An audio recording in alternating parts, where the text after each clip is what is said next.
She set the invitation on his desk at 8:30, smoothed the corner where it had bent in her coat pocket, and waited. He did not look up. That was the moment Iris Waverly understood something she had been circling for 3 years without ever naming it. Not when he forgot their anniversary. Not when he introduced her at the Pendleton dinner as my wife, with the same tone he used to refer to the East Parlor or the second carriage. Not even when he spent 11 days in Edinburgh without sending a single letter. She had made excuses for all of those things, had folded them neatly and put them somewhere she did not have to look at them. But standing in his study on a Tuesday morning in March, watching him read a ledger while her hand rested on the corner of a paper, he had not acknowledged. She understood. She was not a person to him. She was a function. She picked up the invitation and walked out. Iris had been 23 when she married Alderman Waverly. He was 41, recently widowed, the owner of 3 mills along the Keswick River and a house in Hartmoor that everyone in town agreed was the finest east of the county line. Her father had presented the arrangement as an opportunity. Her mother had cried, but quietly, in the way she did when she was relieved about something she didn't want to admit. The wedding was held on a Saturday in early autumn, and the dahlias in the churchyard were the color of rust. She had not been in love with him. She had known that going in. What she hadn't known was how thoroughly indifferent he would be to her. Not in a cruel way, not in a way that gave her anything solid to hold on to, but in the way a man might be indifferent to the weather. It was simply there. It had nothing to do with him. His name was Bennett. Bennett Waverly. In the first months of their marriage, she practiced the sound of it in her mind, turning it over to see if it felt like anything. It never quite did. He was not unkind. He did not raise his voice, or insult her, or embarrass her in the ways she had heard other women describe their husbands in low, careful tones over tea. He simply did not see her. He had a daughter from his first marriage, a girl of 9 named Petra, who lived with them and regarded Iris with the polite wariness of a child who has learned not to attach too quickly. Iris liked Petra. She was careful with her, the way you are careful with something that has already been dropped once. She read to her in the evenings when Bennett was in his study, which was most evenings. She taught her to press flowers between book pages, to write letters with proper margins, to sew a button so that it held. Petra called her Mrs. Waverly for the first year and a half, and then one morning at breakfast, without preamble, called her Iris, and never changed back. That was the closest thing to a homecoming Iris had in that house. The household ran because she ran it. She understood this within the first month. The cook answered to her. The accounts came to her. When the roof above the East Gallery developed a leak in November, it was Iris who wrote to the roofer, who negotiated the cost, who stood in the attic in her second-best dress, and pointed to where the water came in. Bennett was aware of the roof. In the abstract way he was aware of most things domestic. He mentioned it once, something about the expense, and then moved on. She did not mind the work. That was the honest truth, and she had been honest with herself about enough things by then to recognize it. She was good at it. There was a particular satisfaction in a household that ran correctly, in accounts that balanced, in a problem that was identified and solved before it became a problem. She had grown up watching her mother manage a household on a fraction of the budget Iris now had. And she brought the same precision to it. She found pleasure in the details. What she minded was the invisibility.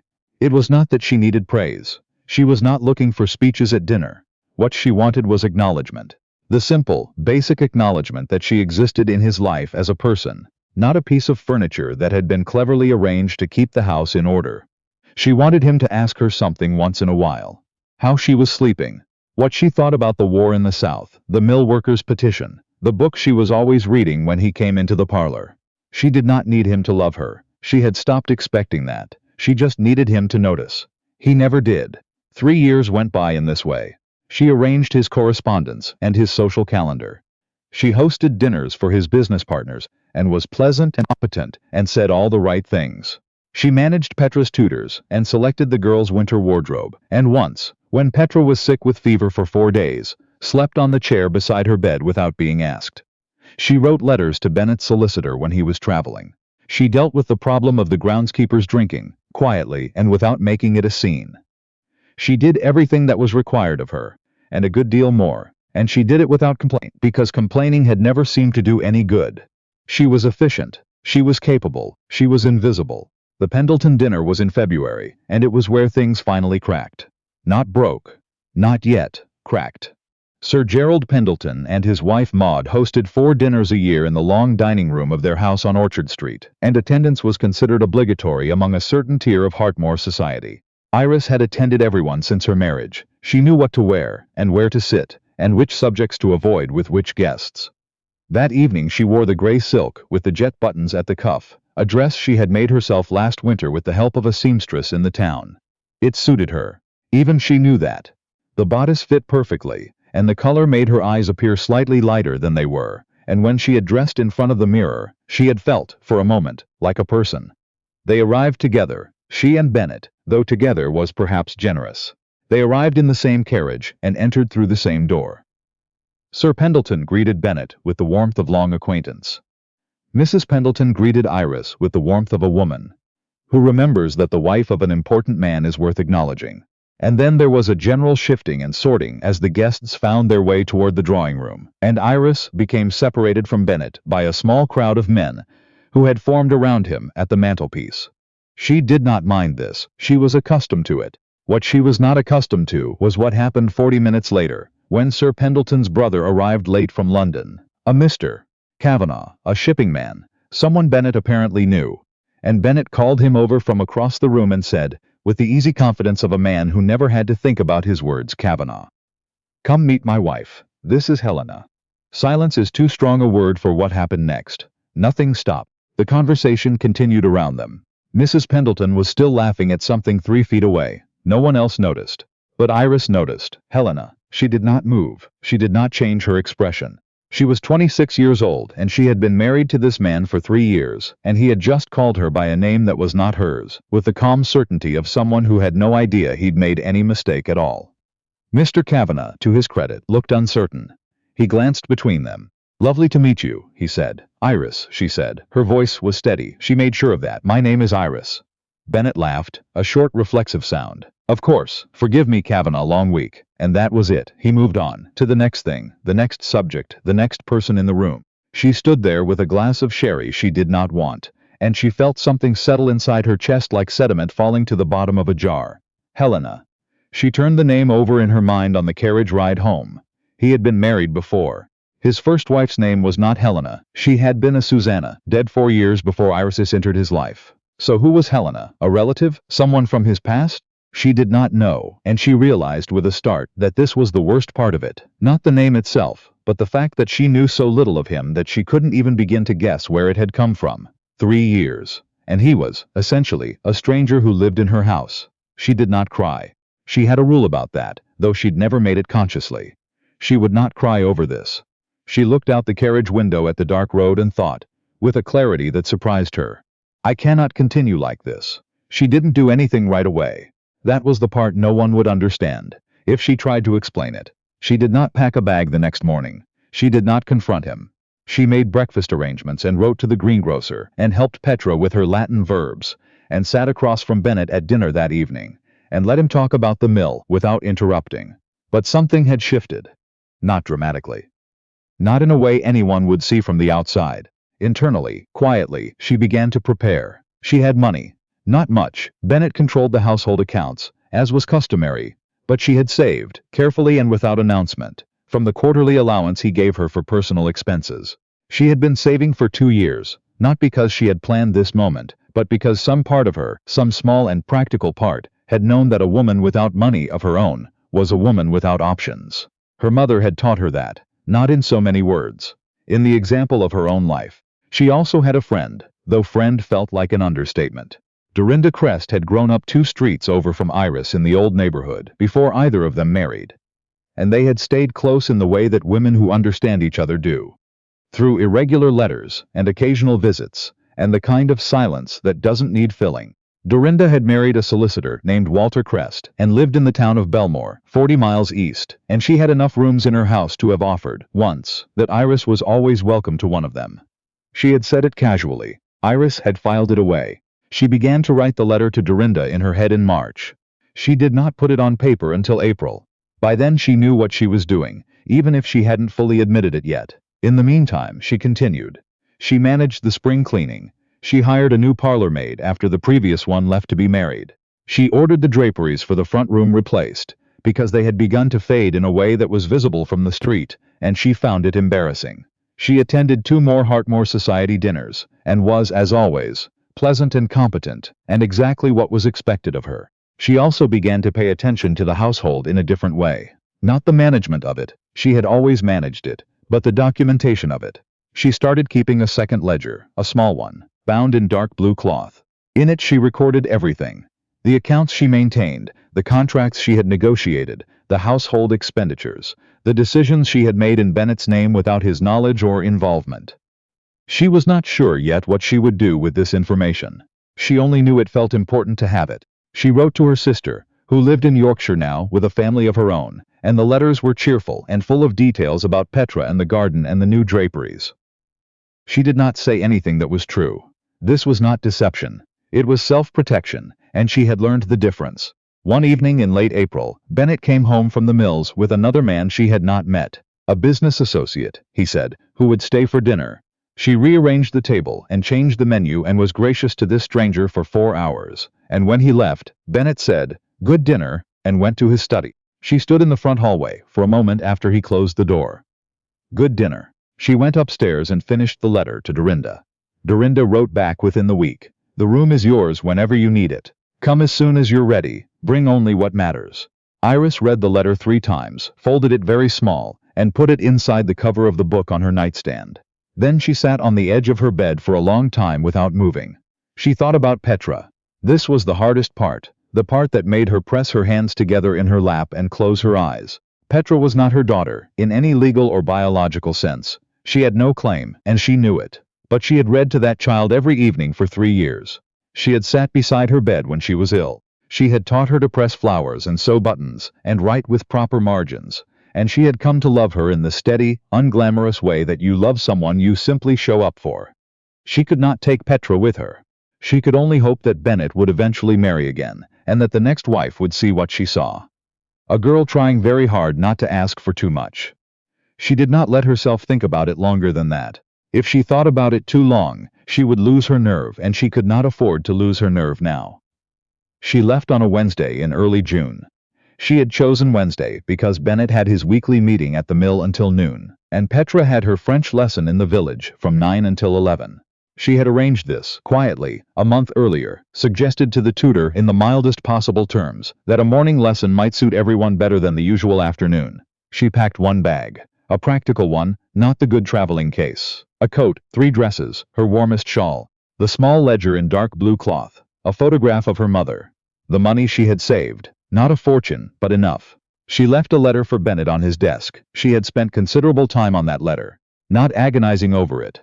She was past the point of agonizing, but choosing her words with the precision she brought to everything else.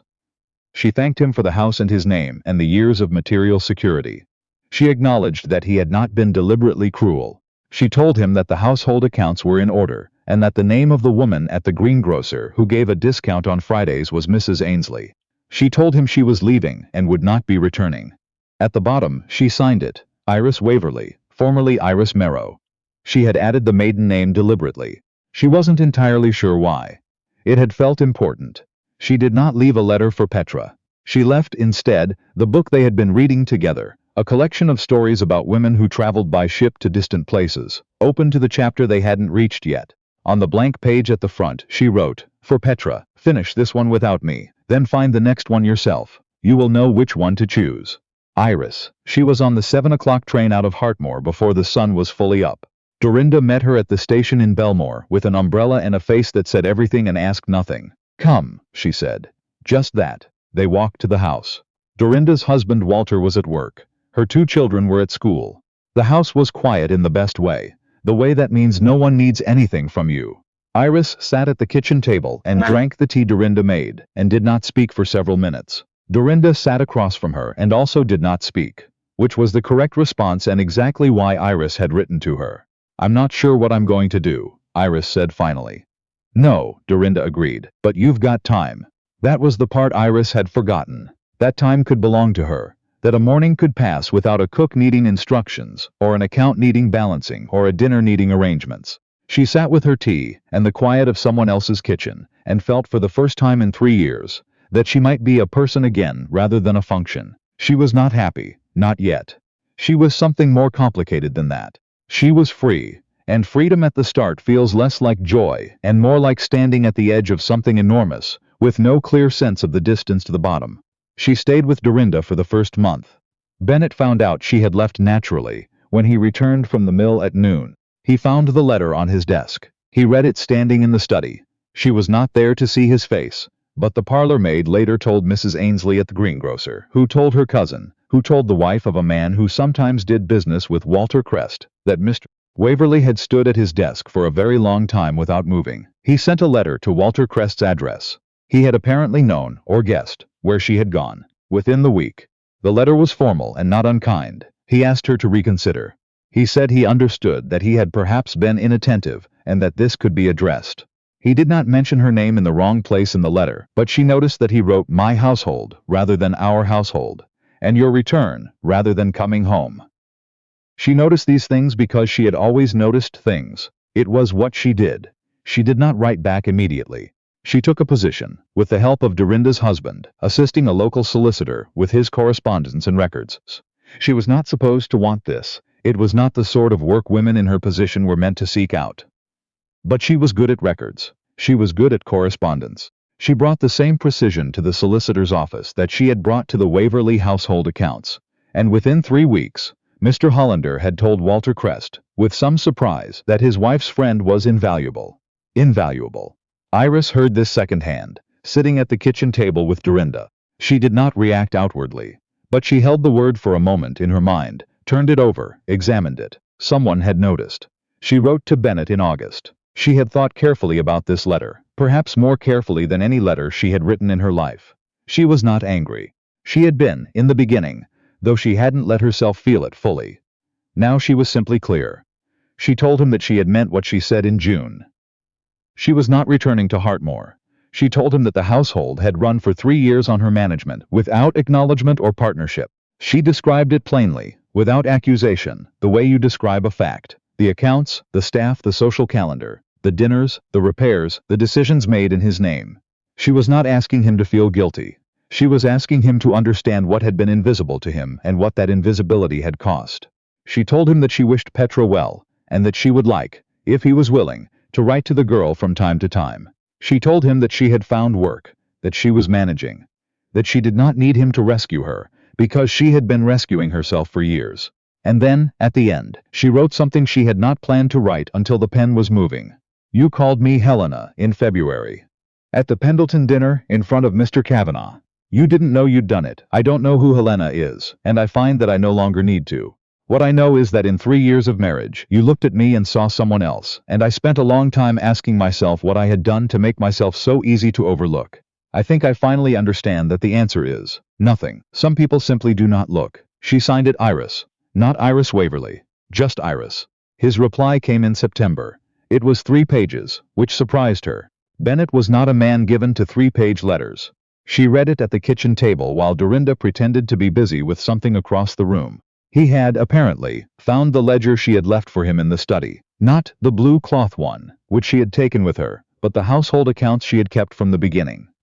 He had reviewed them. He had hired a man to take over the household management, and had found, within a week, that the work was considerably more complex than he had appreciated. He did not phrase it as an apology. He was not quite that self-aware. But the acknowledgment was there, careful and a little stilted, like a man trying on a coat that did not quite fit.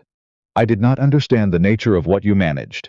He told her that Helena had been his mother. She set the letter down when she read that, his mother. Dead 20 years. A woman who had run the household of his childhood with the same quiet efficiency, the same invisible labor, the same competent invisibility. He had spent 40 years not thinking about it, and then one evening at a dinner party, looking at his wife standing across a room, with her hands folded and her face composed and everything in perfect order he had. She understood then, and the understanding did not make her feel better, exactly. But it clarified something. She had not been invisible because she was forgettable. She had been invisible because he had never learned to see the kind of woman she was. He had been raised in a house where that kind of woman was simply the background. It was not a defense. But it was a fact. He also told her that Petra had received her letter and the book, and had, apparently, read the remaining chapter the same day and then selected her next book independently. a thing she announced at dinner with some satisfaction. Iris pressed her hand flat against the table. He asked, at the end of the letter, if she would be willing to meet, not to discuss her return. He was careful to say this, but simply to speak. In person, he felt they had things to say to each other that letters did not manage well. She read this 3 times. Dorinda, when told about the letter, said only, "What do you want to do?" This was the right question. Iris had been so long in the position of doing what was required of her, that the question of what she wanted still felt faintly foreign, like a word in a language she had studied but rarely spoken. "I want to see Petra," she said. "Yes," Dorinda said, "but what else?" Iris thought about this for a long time. She wanted to keep her position at Mr. Hollander's office. She wanted a room of her own, in a house where she existed as a person and not a function. She wanted to write to her sister and actually tell her true things. She wanted, at some point, to feel ordinary joy, not the muted satisfaction of a well-run household, but the simple, undeserved kind, the kind you don't have to earn. She was not sure yet how much of that was available to her. She was not sure what a marriage looked like when the 2 people in it had to learn, from the beginning, how to actually see each other. She was not certain that was something Bennett was capable of. But she thought that she was done deciding things based on what he was capable of.